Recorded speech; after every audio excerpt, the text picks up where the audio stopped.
Čo ma furt prehánaš, ty si tu len drmala. Babka, prosím ťa, zajtra mi vína dáš. Lebo potom tu stane, že si je zle. Čo jedia členovia našej rodiny na dovolenke all inclusive čas prvá raňajky. Lebo zlá nervózna starená už otravuje. Motáci. Jaj, zlá nervózna starená. Čo sa ti? Celú noc som nespala ja. Kvôli komu? Ponožky. Čo? Rakovina kože. Čo s tým? Ja mám také biele flaky, to není? Vraj, to je z opaluváka, čo ja som kúpila, chápeš? Že ono sa nemá natierať. Budeš jak oni. Vitiligo, Michael Jackson. Už máš ponožky aj ty. Ale Jana v šlapkách ponožky je. Pohaje. V našom hoteli vraj pestujú potraviny na farme. Z farmy až na náš tanier. Jana hovorila, že fuj, ona nesce ísť ani na raňajky, že nesce sa aj Jany jesť.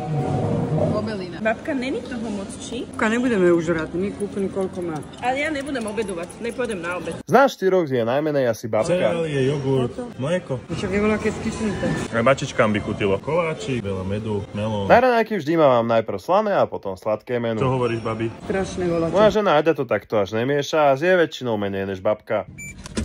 No ide sa cvičiť. Kolenačky, Jim Beam, Salojko, Drakary späť. Ešte stále prebieha veľký jesený výpredaj. Žena je tu a ona ma neobleče. Žena si ja neoblečeš ju. Čo ja budem babu chytať za nohu? A keby som tak bola ležiaci pacient, čo by si robil? Dal by som tam A Milankovi. nedáš si najskôr dole tie plavky? A jebem už na ne. Čo ma furt prehánaš, ty si tu len drmala, a nič nepovieš. Tie plavky sú z Jim Beamu, takže oni môžu byť aj na cvičenie. Drakary späť. Vysvetli, čo je kobelina. Kobelina je čo by som povedala, slama. Veľa naložené, keď my si dávame. Áno. Flaky cowgirl. Tak bude horko a vlasy mám jak pitbull, tak si vás... Lebo ja Zabuchli sme si dvere na onej na vile. A kto za to môže? Jana. Presne tu som vedel, že sa ozve, keďže som išiel popredu, zacítil som smrad a babka má citlivý frne. Ešte pôjdem, aký smradek. Babka sa mi to tu jak u teba v posielke. Vybaj do...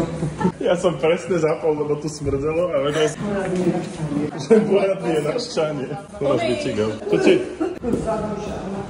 Ježiš, strašný smrad. Cez okno budeme kývať na teba. Dobre, budeš poslúchať. Poď to si sadnúť. Môžeš bicyklovať.